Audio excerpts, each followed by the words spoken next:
Friends, welcome to mamma and son teen channel. तो आज का हमारा टॉपिक है rules to follow before exams with kids. क्योंकि आप सभी बच्चों के ही ऑलमोस्ट एग्जाम स्टार्ट होने वाले हैं, हाफ ईयरली कह लीजिए या हर एक स्कूल में अलग अलग टर्म होता है यूज्ड, बट ये वाले जो एग्जाम्स होंगे वो ज़्यादा मार्क्स के भी होंगे बच्चों के लिए। तो इस एग्ज़ाम्स के लिए कैसे हम बच्चों को प्रिपेयर करें, ये कुछ 7 पॉइंट्स है जो मैं एग्ज़ाम से पहले फॉलो करती हूँ और ये मुझे कम टाइम में भी बेटर स्कोर करवाने का एक सही वे लगता है। सो आज मैं आपसे वही शेयर कर रही हूँ।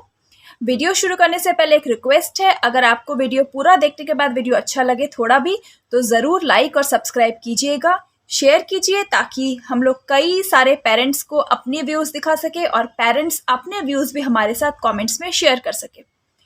तो स्टार्ट करते हैं, किस तरह से हम बच्चों को, छोटे बच्चों को स्पेशली एग्जाम्स के लिए प्रिपेयर कर सकते हैं। ये फर्स्ट पॉइंट मैंने लिखा है, नो अबाउट एग्जाम। ये नो अबाउट एग्जाम का क्या मतलब है? टॉपिक्स, मार्किंग इन बुक्स, चेकिंग नोट्स। मतलब बच्चों को सिलेबस मिलता है, एक फर्स्ट डे में ही हम देखते हैं एक सिलेबस बच्चों को मिल जाता है। वो सिलेबस बच्चों को तो मिल जाता है और बच्चे लाकर हमें दे देते हैं। तो हमको क्या करना है, उसी सिलेबस को, जैसे ये मैंने सिलेबस क्या क्या है सब नोट किया है कि ईवीएस में क्या है, मैथ में क्या है, कौन से चैप्टर्स हैं, उनमें कौन कौन से क्वेश्चंस या क्या क्या टॉपिक होते हैं जो हम प्रिपेयर करने हैं। इस तरह से मैंने सभी सब्जेक्ट का सिलेबस इसमें लिखा है। अब बच्चों को क्या करवाना है, हमको टॉपिक्स, जो ये चैप्टर्स हैं, ये बच्चे अपने बुक्स में हर एक चैप्टर को मार्क करेंगे और ये चेक करेंगे कि उनका वर्क जो है वो कंप्लीटेड है या नहीं। इससे क्या होगा, इससे जब बच्चे अपने आप वो चैप्टर्स टॉपिक मार्क करते हैं तो उनके दिमाग में भी ये एक डायग्राम हो जाता है कि okay, these are the chapters which are going to come. ये चैप्टर्स फिर एग्जाम्स में आ रहे हैं, मुझे ये ही चैप्टर्स प्रिपेयर करने हैं। क्योंकि उनको अगर हम सिलेबस जो है वो उतना ही है, कम है, और हम जल्दी प्रिपेयर कर लेंगे, अगर फॉलो अप करेंगे इस तरह से ये सब बोला जाए बच्चों को, तो बच्चे ये सोचकर मोटिवेट होते हैं कि ये टॉपिक तो बहुत कम है और मैं जल्दी कर लूँगा और मैं उसके बाद अपना खेलना जो भी है वो कर सकता हूँ।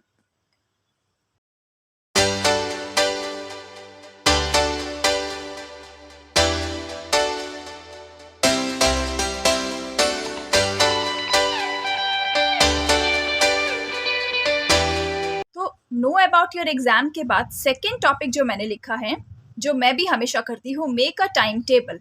नॉर्मली अगर एक टाइम टेबल हम फॉलो नहीं भी करें, अगर बच्चे अपने हिसाब से होमवर्क और अपना खेलना, टीवी देखना कर रहे हैं, तो मैं उसमें भी कुछ इंटरफेयर नहीं करती। बट मैं ड्यूरिंग एग्ज़ाम एक टाइम टेबल फॉलो करती हूँ। किस चीज़ का टाइम टेबल होता है कि वो जो एग्ज़ाम्स, मेरा जो सिलेबस में जो जो टॉपिक्स इंक्लूडेड हैं, जो जो चैप्टर्स हैं, वो मैं थोड़ा थोड़ा करके उस टाइम टेबल में एक दिन में डाल देती हूँ, अपार्ट फ्रॉम देयर होमवर्क। क्योंकि जब एग्ज़ाम्स की प्रिपरेशन हम स्टार्ट करते हैं तो स्कूल्स में भी रिविजन्स ही स्टार्ट हो रहा होता है। तो इसीलिए बच्चों को अगर हम टाइम टेबल के अकॉर्डिंगली पढ़ाएं तो ये उनको भी ज़्यादा बॉदर नहीं करता है। एक बार टाइम टेबल को देखते हैं। मैंने टाइम टेबल कैसे प्रिपेयर किया है, हर एक डे में मैंने एक ईजी और एक टफ चीज़ डाली है।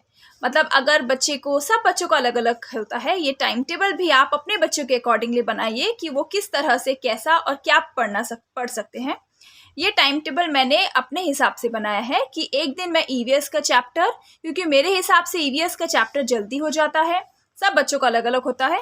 मैथ में बस 1 या 2 पेजेस, ताकि 5, 10 या 12 क्वेश्चंस ही प्रैक्टिस हो, बट रेगुलर हो, क्योंकि मैथ जो है वो रेगुलर होना ज़रूरी है। और इंग्लिश में टेंसेस, मतलब एक या 2 क्वेश्चन मैं वर्कशीट बना कर देती हूँ और उसमें रिवीजन हो जाता है।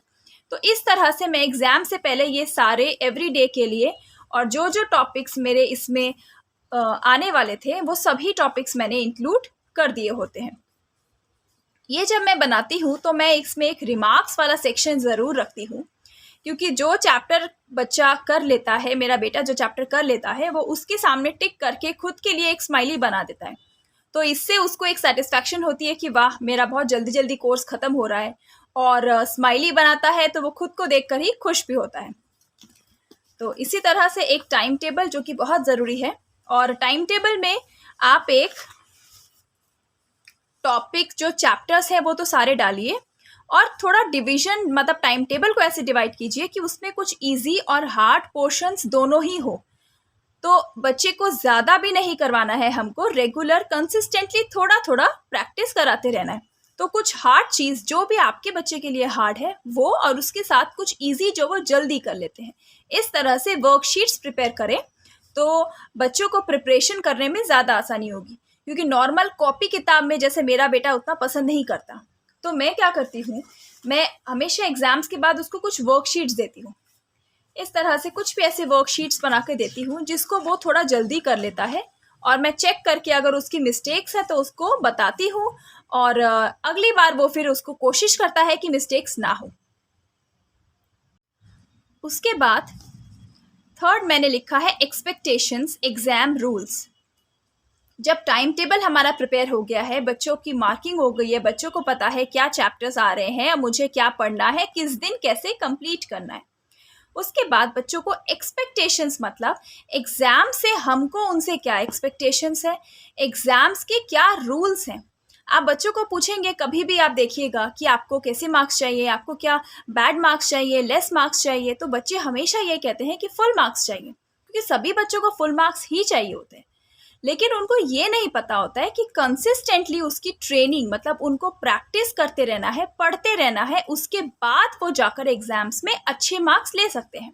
उनको ये लगता है कि कल एग्ज़ाम नहीं है तो फिर मैं आज क्यों पढूं, तो ये क्लियर करना बहुत ज़रूरी है उनके लिए। और एग्ज़ाम रूल्स में हमको ये बताना है कि जैसे हम नॉर्मली करते हैं कि बच्चों को हमने होमवर्क में हेल्प कर दिया, स्कूल में टीचर्स उनको क्वेश्चंस में थोड़ा बोर्ड पे लिखकर हेल्प कर सकती हैं या कुछ, लेकिन एग्ज़ाम रूल मतलब छोटे बच्चों को ये नहीं पता होता कि स्कूल में कुछ नहीं बोला जाता है ड्यूरिंग एग्ज़ाम। उनको सब कुछ अपने आप लिखना है, कोई उनकी मिस्टेक्स भी पिन पॉइंट नहीं करेगा कि आपने यहाँ पे गलत किया है, इसको ठीक करो। तो इसीलिए रीचेक करना एग्जाम्स रूल में और उनको एग्जाम के बारे में बताना बहुत इंपॉर्टेंट है कि आप अपना पेपर पूरा रीचेक करेंगे, और एग्जाम रूल्स में मतलब सब कुछ अपने आप आपको करना है।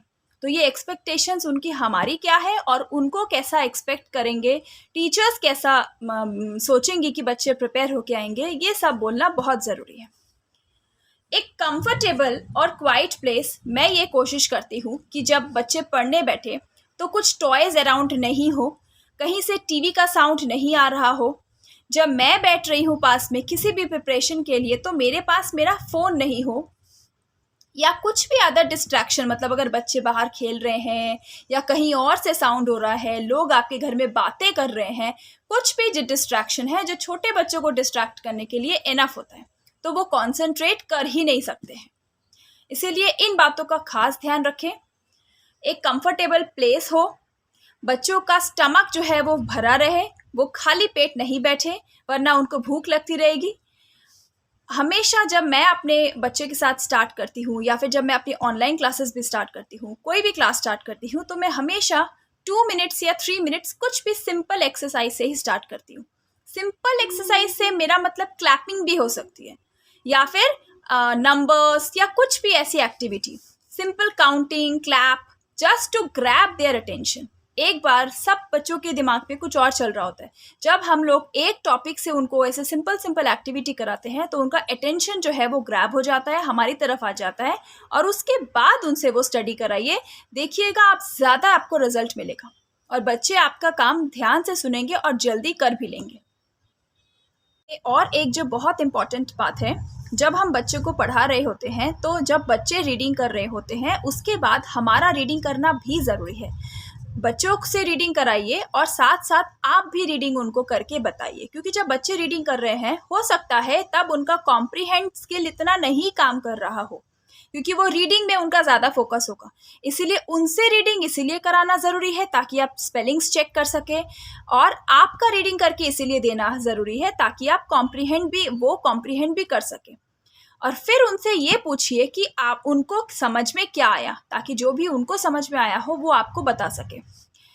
वाइल रीडिंग ओनली, पूरे चैप्टर्स में जो भी इम्पॉर्टेंट वर्ड्स हैं, इम्पॉर्टेंट डेफिनेशंस हैं, उनको अंडरलाइन करते रहिए और उन डेफिनेशंस को ही बीच बीच में ओरल क्वेश्चन की तरह पूछते रहिए। छोटे छोटे वर्ड्स भी कई बार फिलिप्स में, ट्रू फॉल्स में, वन वर्ड आंसर्स में आ जाते हैं, और ये सब टॉपिक्स जो हैं बहुत ज़्यादा मार्क्स स्कोरिंग भी होते हैं। स्पेलिंग्स बहुत ज़रूरी है, क्योंकि अगर बच्चे को ओरली भी आता है तो वो साथ साथ नहीं लिखेंगे तो फिर उनकी स्पेलिंग मिस्टेक की वजह से उनको क्वेश्चन आंसर में पॉइंट्स या मार्क्स लेस होने पड़ेंगे। जब मैं बैठती हूँ तो मैं बीच में इनसाइड टॉपिक्स भी कुछ पूछती रहती हूँ। अपने स्टडीज़ मतलब जब मेरा बचपन उस टाइम पे मैं कैसे पढ़ती थी तो वो सब भी मैं रिलेट करती हूँ। मेरे रीडिंग प्रोसेस, चाइल्डहुड प्रोसेस से मैं रिलेट करती हूँ। इससे वो ज़्यादा कनेक्ट करता है और मुझे लगता है कि मेरा बेटा फोकस भी ज़्यादा कर रहा है। अपने रीडिंग प्रोसेस से मैं रिलेट करती हूँ। और एक मैं क्या करती हूँ, कुछ इंपॉर्टेंट कोई नॉलेज अगर मुझे किसी टॉपिक से हो, अगर फूड का चैप्टर है तो फूड से रिलेटेड कोई भी ऐसी चीज़ जो मेरे नॉलेज में हो, उनसे कोई भी चीज़ लाइक अगर कोई चीज़ स्पॉइल्ड नहीं होती है, लाइक कौन सा फूड आइटम है जो स्पॉइल्ड नहीं होता है, अगर फूड का चैप्टर है तो इन सब क्वेश्चन को अगर हम उनसे पूछें तो वो ज़्यादा क्यूरियस फील करते हैं और उस चैप्टर या टॉपिक को भी बहुत ध्यान से पढ़ते हैं। It makes them more curious to learn and know. So पढ़ते समय भी बच्चों से बात करना, उनसे पूछते रहना ताकि वो फोकस्ड रहे, कॉन्स्टेंट अटेंशन स्पैन उनका बना रहे, बहुत ज़रूरी है।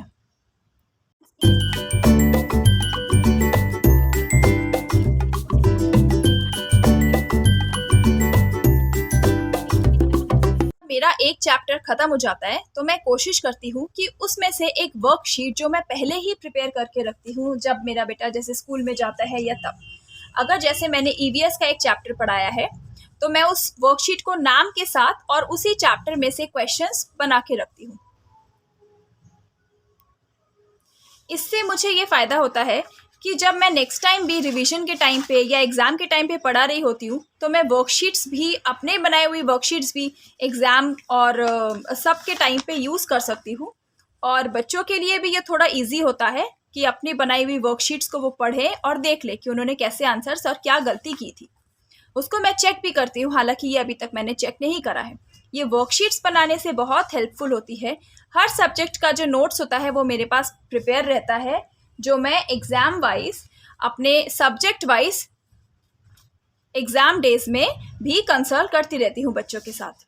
तो रिवीजन बहुत ज़रूरी है थ्रू वर्कशीट्स। आपने देखा होगा मेरे चैनल पे मैं कई बार एक्टिविटीज़ भी कराती रहती हूँ, ऐसी एक्टिविटीज़ जो उनको फोकस्ड रखती है, पूरी मज़े से वो बच्चे करते हैं। तो उससे क्या होता है, नॉलेज तो उनका जो कंसेप्ट में नॉलेज है वो इन्हांस तो होता ही है, और उनके लिए भी एक एक्टिविटीज़ के थ्रू उनके लिए भी एक ब्रेक हो जाता है कि हमेशा वो सेम ओल्ड स्कूल मेथड से पढ़ने की जगह पे थोड़ा सा ब्रेक हो जाता है। उनको अंडरलाइन टॉपिक्स के बारे में पढ़ते रहना। जब रिवीजन होता है तब वो जो टॉपिक्स जो हमने अंडरलाइन किए थे, मैं बेसिकली उनसे भी रिलेटेड क्वेश्चंस इस तरह से वन वर्ड से बीच में पूछ लेती हूँ, ताकि वो एक एक टॉपिक जो उनका ट्रू फॉल्स या फिर जो मैच द फॉलोइंग में आ सके, उसमें वो कभी भी लेस मार्क्स नहीं स्कोर करे। अब ये लास्ट पॉइंट जो कि सच में बहुत ज़्यादा इम्पॉर्टेंट है, जब उनका वर्क हो जाए, वर्कशीट्स, उन्हें अप्रिशिएट करें, रिवॉर्ड करें कि आपने कितनी जल्दी ये वर्क कर लिया। स्नैक हो सकता है, उनका कुछ फेवरेट स्नैक हो सकता है, स्माइली, स्टार्स, बच्चे इन सब चीज़ों से खुश होते हैं। छोटी छोटी चीज़ें हमें लगती हैं, लेकिन बच्चों के लिए ये बहुत मोटिवेटेड चीज़ें होती हैं। अगली बार वो बने रहते हैं कि अगली बार भी मुझे यही मिलेगा और मैं इसी तरह से मेहनत करूँगा। इसलिए मैं रिवॉर्ड वगैरह का बहुत ध्यान रखती हूँ कि अगर उसने कुछ अच्छा किया है तो मैं मोटिवेट करना नहीं भूलती हूँ। भले ही एक छोटा सा स्नैक हो या फिर एक छोटा सा स्माइली हो जो मैं उसके हाथ पे बना दूँ, या उसके लिए एक छोटा सा नोट बना दूँ, कार्ड बना दूँ, बट बच्चे बहुत छोटी छोटी चीज़ें से मोटिवेट होते हैं। तो ये मैं ज़रूर बोलूँगी कि आप किया कीजिए। और वीडियो अगर आपको अच्छा लगा हो तो कमेंट और शेयर, सब्सक्राइब ज़रूर कीजिए। इस चैनल के नीचे ही आप अपने आइडियाज़ भी रख सकते हैं, ताकि जो और भी लोग इस वीडियो को देखते हैं वो आपके आइडियाज़ भी ले सकें और अपने बच्चों को अच्छे से अच्छे वे से एग्ज़ाम्स के लिए प्रिपेयर कर सकें। अगले वीडियो में फिर से मुलाकात होगी। हमारे 500 सब्सक्राइबर्स पूरे हो गए हैं, उसके लिए सबको अ बिग थैंक यू। इसी तरह से हमारे साथ बनी रहिए ताकि एक एक माइलस्टोन करके मैं अपने फर्स्ट 1000 सब्सक्राइबर जल्दी पूरे कर सकूं। होप आपको वीडियो अच्छा लगा हो। लाइक, सब्सक्राइब, शेयर ज़रूर कीजिए and please give a thumbs up for this video. Please like the video.